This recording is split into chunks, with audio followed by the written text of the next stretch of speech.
তিনি চান যারা শ্রমের ঘাম দিয়ে যে অর্জিত অর্থ বর্তমান সমাজে এই অর্থ দিয়ে মানুষ স্বাভাবিক জীবনযাপন করতে পারে না, তার একটি দাবি শ্রমিকরা তাদের খেটে খাওয়া মজুরি যেন এই বাজারে সংগতি রেখে ন্যূনতম 30 থেকে 40 হাজার টাকা একজন শ্রমিকের মজুরি হয়। সেই আন্দোলনে তিনি দীর্ঘ 30 বছর ধরে করছেন।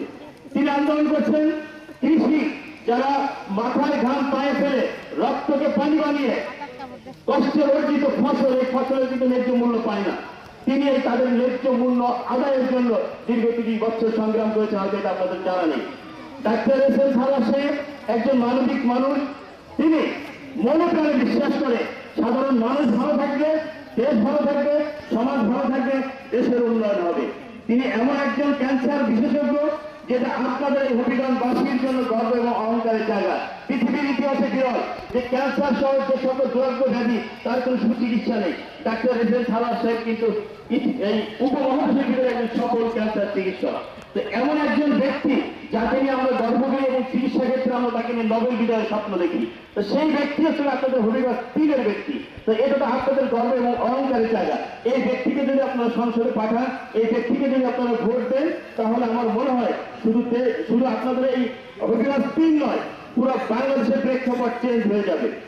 আপনারা ডাক্তার এসএস সালাহ সাহেবকে ভোট দেন এবং জাতীয় সংসদে তাকে আপনাদের পক্ষে কথা বলার সুযোগ করে দিন। উনি এমন একজন মানুষ, উনি আমার বড় ভাই এবং বন্ধুর মতো একজন মানুষ। আমি ডাক্তার এসএস সালাহ সাহেবকে আপনাদের বলবো, আপনি এই ন্যূনতম যে ক্যান্সারের চিকিৎসা করেন খুব স্বল্প মূল্যের টাকা নিয়ে একটা ব্যয়বহুল চিকিৎসা, তো আপনি সারা দেশ থেকে ইনকাম করবেন। আপনি জাতীয় সংসদে যখন নির্বাচিত হয়ে যাবেন, এই রিচি গ্রাম সহ হবিগঞ্জ 3-এর মানুষকে আপনি এই যে স্বল্প মূল্যের চিকিৎসা দেন তার থেকেও আরো 50% কম দেবেন। এটা আপনার কাছে আমার আহ্বান। কারণ মানুষের শরীর থাকলে রোগ থাকলে আর সেই রোগের সুচিকিৎসার জন্য মানুষের একটা মোটা অঙ্কের অর্থ ব্যয় করতে হয়।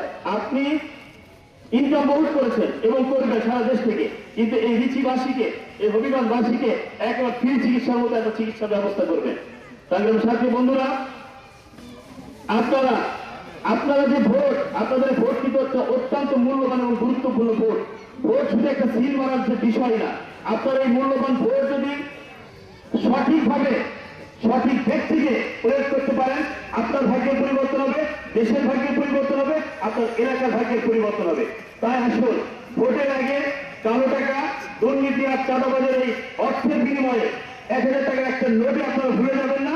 আপনার সৎ এবং যোগ্য ব্যক্তিকে বিনা টাকায়, বিনা প্রবঞ্চনায় তাকে ভোট দিয়ে জয়যুক্ত করুন। তিনি যদি জয়যুক্ত হতে পারে, তিনি যদি নির্বাচিত হতে পারে, অবশ্যই তিনি আপনাদের পাশে থাকবেন এবং থাকবেন। আমি এই আশাবাদ ব্যক্ত রেখে আমি আমার সংক্ষিপ্ত বক্তব্য শেষ করছি। সকলে ভালো থাকবেন, সুস্থ থাকবেন এবং মোমবাতির আলোয় জাতীয় সংসদকে আলোকিত করুন। ধন্যবাদ সবাইকে। ধন্যবাদ।